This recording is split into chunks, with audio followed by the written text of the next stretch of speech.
Hello everyone. Optical instruments में next है telescopes. Telescopes को हम लोग यूज़ करते हैं जो डिस्टेंट ऑब्जेक्ट्स होते हैं उनको देखने के लिए। तो शॉर्ट में हम लोग ऐसा लिख सकते हैं कि ये ऑप्टिकल इंस्ट्रूमेंट्स हैं। So they are optical instruments और डिवाइस दैट आर यूज्ड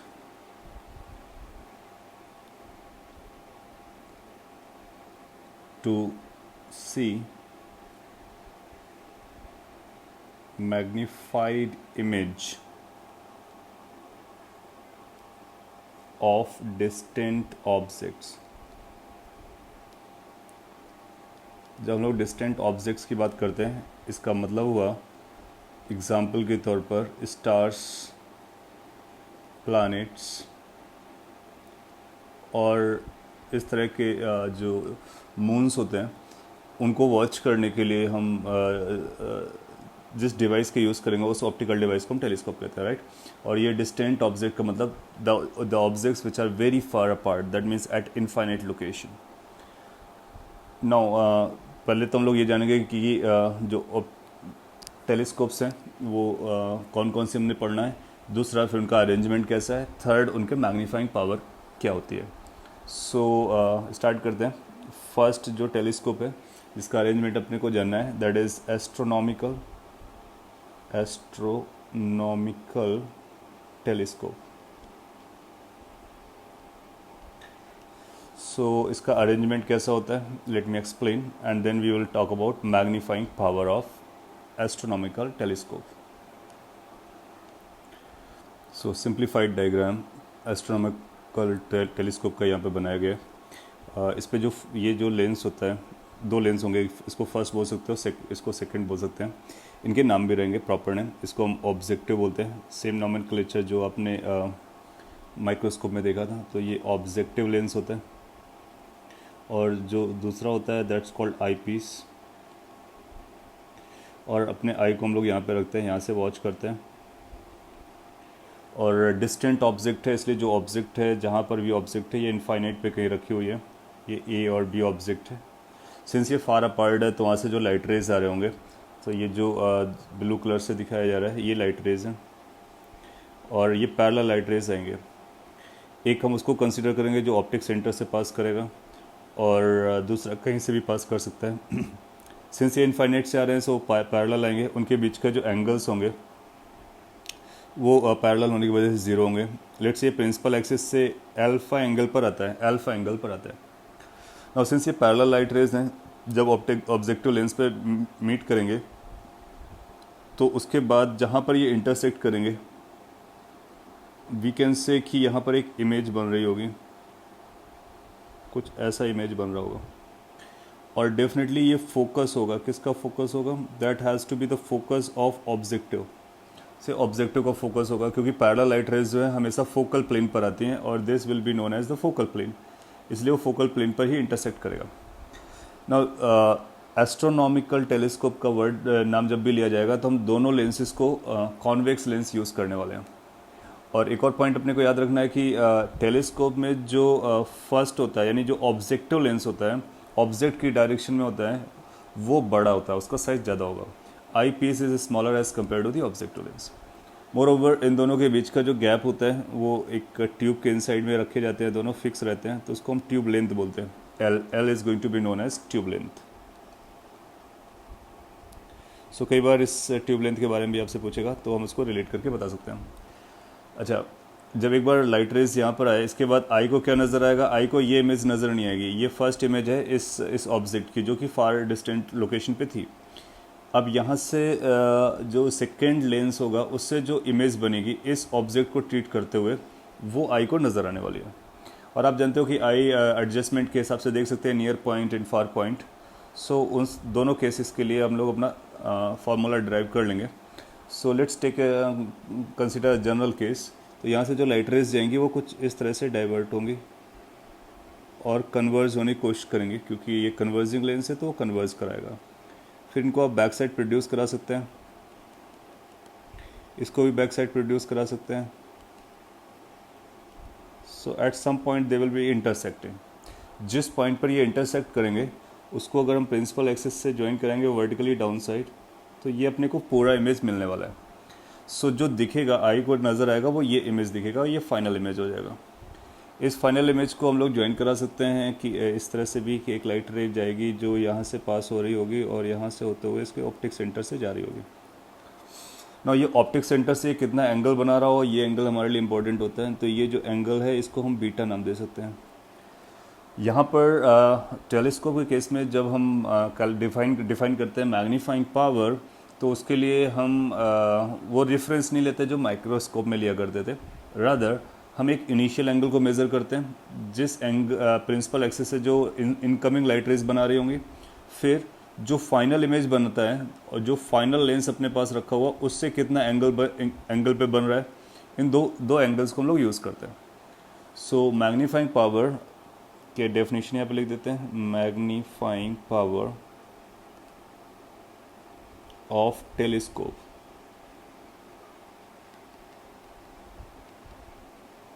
अगर इसको हम लोग एम से लिखते हैं, so this is defined as beta divide by alpha.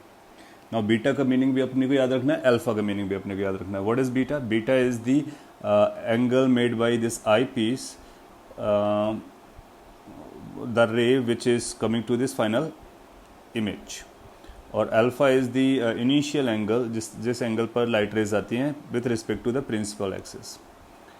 Okay, now ये जो फाइनल इमेज है ये आई कहाँ पर देखना चाहता है उस पर डिपेंड करेगा। अगर ये डी डिस्टेंस पे जाता है तो नियर पॉइंट विजन आ जाएगा, इसको इनफाइनाइट पे ले जाता है तो फार पॉइंट विजन आ जाएगा। इस तरह से हम लोग बात कर सकते हैं। मोर ओवर अगर हमको लेंसेज की इक्वेशंस लगानी है तो फर्स्ट लेंस के लिए आप देखोगे कि ऑब्जेक्ट डिस्टेंस कितना होगा, इनफाइनाइट होगा क्योंकि फार अपार्ट है, तो u ऑफ ऑब्जेक्टिव इनफाइनाइट हो जाएगा। तो कुछ पॉइंट्स हम यहाँ पे लिख सकते हैं, u of objective will be infinite और टेंडिंग टू इनफाइनाइट। नाउ इसके बाद v ऑफ ऑब्जेक्टिव लिखोगे तो ये फोकल लेंथ ऑफ ऑब्जेक्टिव हो जाएगी, क्योंकि ये डिस्टेंस होगी जिस पर ऑब्जेक्टिव अपना इमेज बना रहा होगा, ये vo होगा और यही fo के बराबर हो जाएगा। फोकल लेंथ ऑफ ऑब्जेक्टिव अपने को गिवन होगा। ये जो डिस्टेंस होगा यहाँ से यहाँ तक का, ये डिस्टेंस अपने को बताया जाएगा, ये u ऑफ आई पीस बनेगा। और u ऑफ आई पीस इस बात पे डिपेंड करेगा कि फाइनल इमेज कहाँ बनती है, यानी आई कहाँ पर इसको देखना चाहता है। सो ये ऑब्जेक्टिव के लिए अपने को इन्फॉर्मेशन हो गया। और इसके साथ साथ हम आई पीस के लिए ये इक्वेशन लगाएंगे, 1/v eyepiece minus 1/u eyepiece is equal to 1/fe। Now ve हम लोग डिसाइड करेंगे depending upon the case, whether we are looking for the infinite that means normal vision और whether we are looking for the near point vision. So अगर अपने को ve हमने decide कर लिया तो फिर यहाँ से ue की वैल्यू बता सकते हैं। अच्छा, मोर ओवर जो ट्यूब लेंथ है, जो यहाँ पर ट्यूब लेंथ लिखा गया है, तो क्या उस ट्यूब लेंथ को हम ऐसा लिख सकते हैं कि इसके लिए f0 तो आएगा ही आएगा प्लस मैग्नीट्यूड ऑफ ue आ जाएगा। तो दोनों को अगर हम एडअप कर देंगे तो ये ट्यूब लेंथ के बराबर हो जाएगा। तो इस तरह से हम ट्यूब लेंथ को भी कनेक्ट कर सकते हैं। फाइन। ना ये जो फाइनल इमेज था इसको अगर हम चाहें तो इससे इस तरह से लिख सकते हैं कि ये अपने लिए vo है, ऑब्जेक्टिव का है, और यही हमारी फाइनल इमेज है। So let's write for the two cases magnifying power. So for normal vision is the vision in which you will find कि आई को ऑब्जेक्ट आई को जो इमेज आनी चाहिए वो इनफाइनाइट पे आनी चाहिए। उसके लिए वी ओ की, ये इसको मैं करेक्ट कर देता हूँ, ये मैंने जो वी ओ लिखा हुआ है इसको वी ई लिखना होगा क्योंकि ये आई पीस का था। सो अगर आई पीस के लिए लिखते हैं तो नॉर्मल विजन के लिए जो वी आई पीस की जो वैल्यू है वो टेंडिंग टू इनफाइनाइट हो जाएगी। अगर ये टेंडिंग टू इनफाइनाइट हो जाएगी तो इस रिलेशन को हम लोग यूज़ कर सकते हैं। इस रिलेशन से अपने को पता चलेगा कि यू ई की जो वैल्यू है वो माइनस एफ ई के बराबर है। अच्छा, ये माइनस साइन क्यों आ रहा है? ये ऑब्वियस हो गया होगा क्योंकि ये जो यू ई ओ आएगा वो निगेटिव आएगा क्योंकि निगेटिव डायरेक्शन में होगा और एफ ई पॉजिटिव है। तो अगर आप यहाँ से ये लिखना चाहते हो कि मॉड ऑफ यू ई की वैल्यू कितनी है, तो मॉड ऑफ यू ई की वैल्यू एफ ई के बराबर आ जाएगी।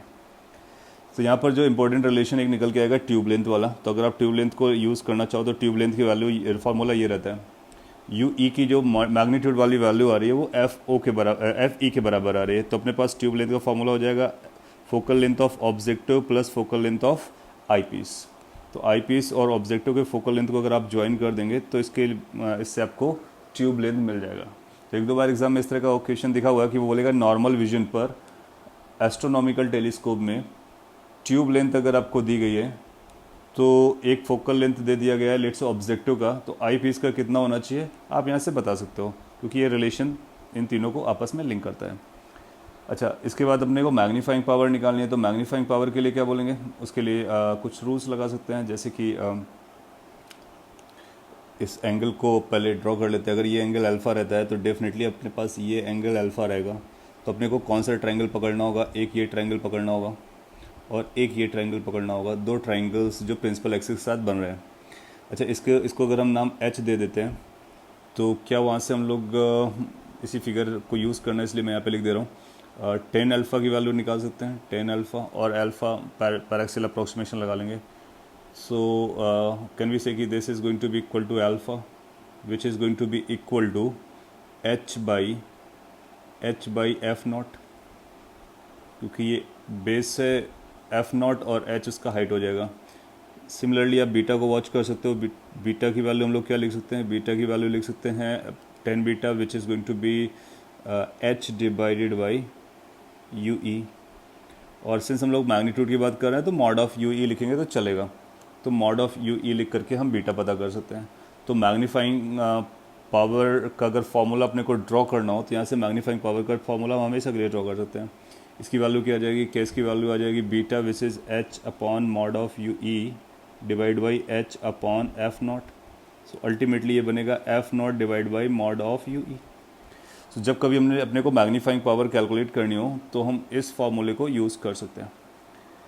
एफ नॉट आपको पता रहेगा, यू ई निकालने की ज़रूरत है। यू इस बात पे डिपेंड करेगा कि कौन सा केस चल रहा है, तो जैसे कि ये नॉर्मल विजन केस चल रहा है तो इस नॉर्मल विजन केस के लिए मैग्नीफाइंग पावर का फॉर्मूला क्या बन जाएगा। So you can easily check कि मैग्नीफाइंग पावर का जो फॉर्मूला बनेगा उसमें एफ नॉट आएगा और यू ई की वैल्यू किसके बराबर आ रही है, एफ ई के बराबर आ रही है, तो एफ ई से डिवाइड कर देंगे। सो this will become the formula for magnifying power in case of telescope which is astronomical telescope. Similarly हम लोग नियर पॉइंट एडजस्टमेंट के लिए बात कर सकते हैं, तो यहाँ पे मैं लिख देता हूँ फॉर नियर पॉइंट एडजस्टमेंट। सो अगर हम लोग नियर पॉइंट एडजस्टमेंट के बारे में बात करेंगे तो उसके लिए भी फार्मूला मैग्नीफाइंग पावर का निकलेगा। अच्छा, उसके लिए वी ई की वैल्यू क्या हो जाएगी नियर पॉइंट एडजस्टमेंट के लिए, तो आप बोलोगे जो वी ई की वैल्यू है उसको हम डी लिखेंगे। अगर उसको डी यूज़ करना है तो इस फॉर्मूले में यूज़ कर लेंगे और यू ई की वैल्यू कैलकुलेट कर लेंगे। सो यहाँ से अपने को मिलेगा 1 upon V E which is going to be D minus 1 upon U E is equal to 1 upon F E. इसको सॉल्व करेंगे।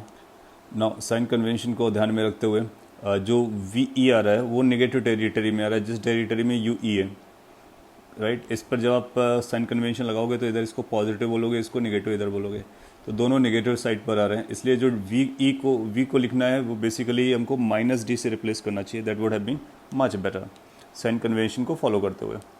नाउ इसका मतलब ये माइनस डी बन जाएगा। अब यहाँ से यू ई कैलकुलेट कर सकते हैं। सो ये आएगा minus 1 upon U E is equal to 1 upon D plus 1 upon F E. Further simplification will lead to U E is equal to minus, और इनको जो आपस में आप सिंप्लीफाई करेंगे तो ये बनेगा D F E divide by D plus F E. और ये यू का माइनस आना है सिंपली ये बताएगा कि वो यू नेगेटिव है, और अगर मैग्नीट्यूड ले लेंगे तो ये पॉजिटिव हो जाएगा, राइट। सो मैग्नीफाइंग पावर कितनी आएगी, मैग्नीफाइंग पावर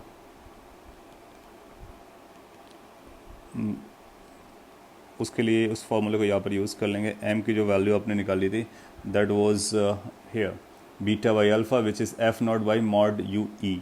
सो ये एफ नॉट जो आपको पता होता है मॉड यू ई कैलकुलेट करना था, यू ए आपने कैलकुलेट कर लिया, तो उसका मॉड वैल्यू ये सारा पॉजिटिव है तो ये माइनस जो है वो एब्जॉर्ब हो जाएगा मॉड वैल्यू में, तो ये बनेगा F not divided by D F E, further divided ये ऊपर चला जाएगा डी प्लस एफ ई। ना आप चाहें तो डी को अंदर ले जा सकते हैं, तो मैग्नीफाइंग पावर का फॉर्मूला बन जाएगा F not by F E inside a bracket 1 plus F E divided by D. So you'll find this is the magnifying power of astronomical telescope for the near adjustment point. And for normal vision point you have already calculated it was f not by F E. So ये जो portion था वो normal के लिए था, इतना additional आ जाता है. तो आप पाओगे कि किसके लिए ज़्यादा मैग्नीफाइड है, नॉर्मल विजन के लिए या नियर पॉइंट के लिए. तो आप बोलोगे नियर पॉइंट के लिए ज़्यादा होगा क्योंकि ये नंबर 1 प्लस समथिंग आ रहा है. सो इस तरह से मैग्नीफाइंग पावर कैलकुलेट कर सकते हैं. सो अपने को क्या याद रखना है, नियर पॉइंट के लिए क्या फार्मूला रहता है, फार पॉइंट के लिए क्या फार्मूला रहता है, और ये जो ट्यूब लेंथ है वो क्या रहती है. इस केस में जो ट्यूब लेंथ लिखना है तो उसके लिए इसको मॉड यू ई को ऐड कर देंगे तो ट्यूब लेंथ आ जाएगा. तो ट्यूब लेंथ अगर आपको लिखना है तो एल की वैल्यू कितनी आ जाएगी, F objective plus mod of U E which is basically D F E divide by D plus F E. So this will become the length of the tube. So you can calculate using these formulas. So for this telescope what we need to remember is this, how it is made up of, कौन से lenses होते हैं, कौन सा lens बड़ा होता है, और ये लेंथ कितना होता है, ट्यूब लेंथ कितना होता है, मैग्नीफाइंग का फॉर्मूला क्या बनता है, एंड नॉर्मल विज़न के लिए और नियर पॉइंट विज़न के लिए फार्मूला क्या निकल करके आता है. So make note and remember those points. So astronomical telescope के बाद में एक दूसरा भी होता है गैलीलियन टेलीस्कोप. जब कभी गैलीलियन टेलीस्कोप के बारे में बात करेगा तो उसका अरेंजमेंट हम इस तरह से दिखाएंगे. Again we will have 2 lenses. First will be known as objective, जो ऑब्जेक्ट की तरफ होगा, और दूसरा आई पीस जहाँ से आप देखेंगे, यहाँ से we will be watching. So our watching will be from somewhere there. तो यहाँ पे आई बना देते हैं.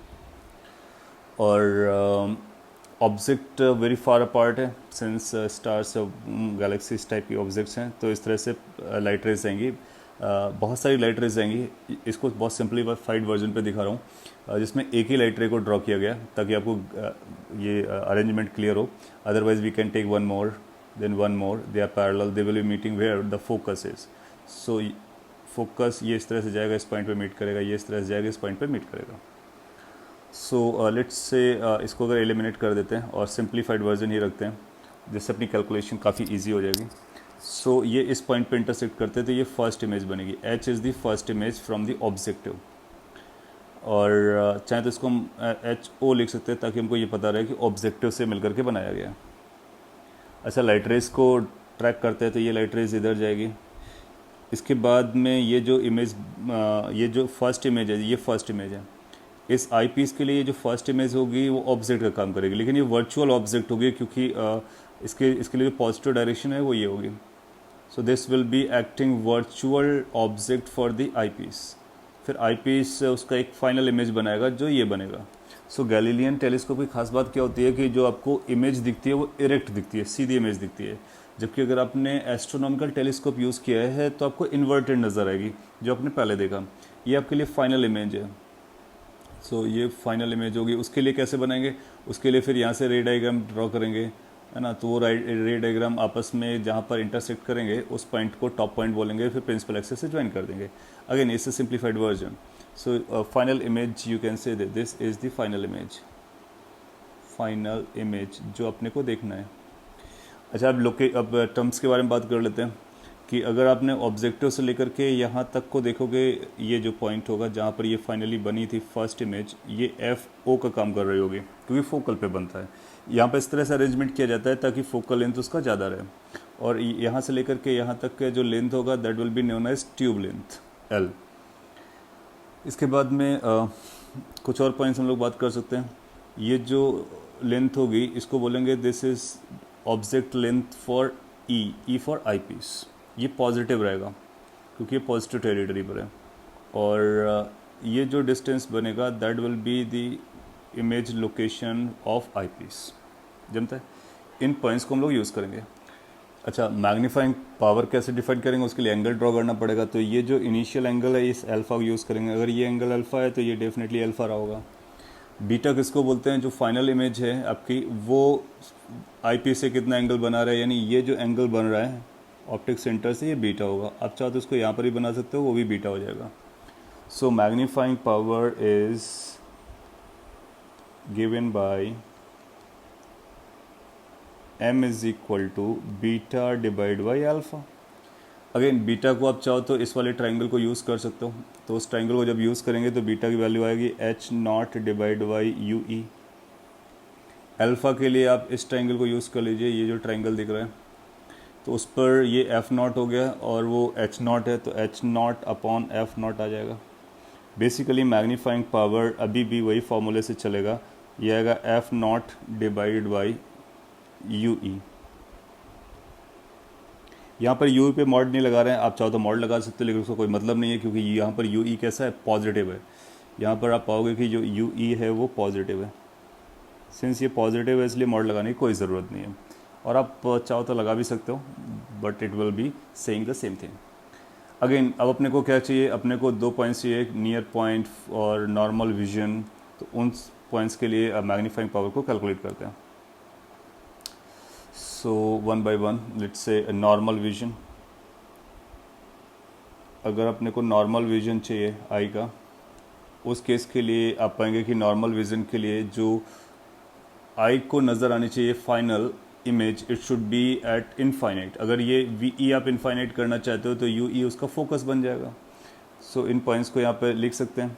वी वांट कि दिस ये वी ई की वैल्यू इनफाइनाइट हो जाए, जिससे यू ई की वैल्यू एफ ई के बराबर हो जाएगी, एग्जैक्टली बराबर हो जाएगी। So this will lead to magnifying power. What the magnifying power will become, U E को हम एफ ई से रिप्लेस कर देंगे, exactly same formula F O divide by F E. तो focal length of objective divide by focal length of eyepiece, ये जो ratio होता है वो नॉर्मल विजन के लिए मैग्नीफाइंग पावर का काम करता है और नॉर्मल एडजस्टमेंट के लिए ये करता है। अच्छा, इस केस में जो L की वैल्यू आएगी वो क्या आ जाएगी, can we write the value of L। अच्छा, यहाँ पर जो एक और पॉइंट अपने को ख्याल रखना पड़ेगा, क्योंकि यू ई हमारा पॉजिटिव है ना, तो और लेकिन ये एफ ई जो हमने यूज़ किया है ये निगेटिव रहा होगा, क्योंकि ये कॉन्वेक्स ये कॉन्केव लेंस है, तो इस पर हमको मॉड लगाना ज़रूरी है, क्योंकि ये पॉजिटिव है और ये नेगेटिव है, तो इसलिए मॉड लगाना वहाँ पे ज़रूरी था। तो इसके लिए हमको यहाँ पर एक मॉड ज़रूर लगाना पड़ेगा, क्योंकि एफ ई की वैल्यू निगेटिव होगी तो उसको पॉजिटिव में कन्वर्ट करके रखेंगे। मोर ओवर एल की जो वैल्यू अपने को चाहिए, तो can we say that L is going to be F not minus U E. So the tube length becomes f naught minus mod of f e. So focal length has to be written. So उसको हम mod लगा के लिख रहे हैं, so that कि आपको याद रहे कि उसका हमको वैल्यू चाहिए, मैग्नीट्यूड चाहिए, साइन नहीं। So this is the tube length. So ये नॉर्मल विजन के केसेस हो गए। सिमिलरली नियर पॉइंट विजन या फिर नियर एडजस्टमेंट पॉइंट के लिए कह सकते हैं। सो नियर पॉइंट विजन, उस केस में आप चाहोगे कि वो डी डिस्टेंस पर नज़र आए जो इमेज आपको दिख रहा है। So in case we want it as a D distance, we want V E as, again किस डायरेक्शन में रहा होगा, इधर आ रहा है अपोजिट डायरेक्शन में, तो ये निगेटिव डी आएगा, तो वी ई को हम लोग लिखेंगे माइनस डी, और यू ई तो अपने को पता ही है पॉजिटिव है। सो फार्मूला लगा देते हैं। Now as per formula 1 upon V E minus 1 upon U E is equal to 1 upon F E आएगा। एफ ई अगेन साइन के साथ रखेंगे तो हम इसको माइनस मॉड लगा करके बोल सकते हैं। इसको आगे वैल्यूज़ रखते हैं। सो जब वैल्यू रखोगे तो आपको मिलेगा 1 upon minus D minus 1 upon U E is equal to 1 upon minus, ये माइनस पे लिखना जाएगा इसलिए मॉड लगा देते हैं और माइनस लगा देते हैं। सो अपने को फाइनली मॉड की वैल्यू के टर्म में लिखना होगा। सो this will convert into 1 upon, और बेटर वुड बी की 1 अपॉन यू ई अलग कर लेते हैं। So this will become 1 upon F E minus 1 upon D, simplify कर सकते हैं, D minus mod of F E divided by D into mod of F ई बन जाएगा। सो यू ई की वैल्यू पता चल जाएगी जो कि पॉजिटिव है, तो D into mod of F E positive value divide by D minus mod of F ई। इसका मतलब डी की वैल्यू बड़ी रहेगी, इसका मतलब एफ ई का जो फोकल लेंथ होना चाहिए वो डी से छोटा होना चाहिए, ये एक रिक्वायरमेंट रहता है, इस रिक्वायरमेंट को हम लोग फुलफिल करेंगे। एनीवे इसके अकॉर्डिंग हम लोग मैग्नीफाइंग पावर की बात कर सकते हैं। So what the magnifying power होगी, एम की जो वैल्यू आएगी that used to be F not, अभी आपने फॉर्मूला देखा था, that was F not by U E. So इस F not by U E को यहाँ पे यूज़ कर लेंगे, F not divide by U E. F not की वैल्यू आपको पता है यू ई से डिवाइड कर लीजिए तो ये डी मॉड ऑफ एफ ई, और ये अपसाइड चला जाएगा D minus F E with a mod. Mod का मतलब उसका मैग्नीट्यूड रखना है, पॉजिटिव वैल्यू रखनी है। तो अपने को अल्टीमेटली मिल रहा है F not divide by F E with in the bracket 1 minus mod of F E divide by D. So अगर इसको प्रॉपरली लिखें एज अ फॉर्मूला वाइज तो ये बनेगा m is equal to F not divide by mod of F E with in the bracket 1 minus mod of F E divide by D. So exactly similar way पे जैसे वहाँ पर भी formula आया था 1 प्लस समथिंग, तो यहाँ minus आ जा रहा है और ये अपना मैग्नीफाइंग पावर का फॉर्मूला हो जाता है नियर पॉइंट विजन के लिए। एल की वैल्यू क्या लिखेंगे, एल की वैल्यू अभी भी वही लिखेंगे F not minus U E, और यू ई की वैल्यू जो निकाली है उसको यहाँ पर रख देंगे। तो ये बन जाएगा F not minus D times mod of F E divide by D minus mod of F E. So this is how we can find the tube length as well as magnification in both the cases, whether it's a near point vision or normal point vision or normal adjustment point, right? So this is Galilean telescope. So you need to remember this diagram. वो आपको diagram दे सकते हैं, या फिर आपसे diagram से पूछ सकते हैं कि कैसा यूज़ किया जाता है और कौन कौन से लेंसेज होते हैं और उनके मैग्नीफाइंग पावर करस्पॉन्डिंगली क्या क्या होती है। सो टेलीस्कोप के लिए इतना ही काफ़ी है। तो 2 टेलीस्कोप आपको याद रखनी है, एक एस्ट्रोनॉमिकल और दूसरा गैलीलियन, दोनों के फिगर्स और दोनों के formulas. Okay, so that's all for this. Thank you everyone.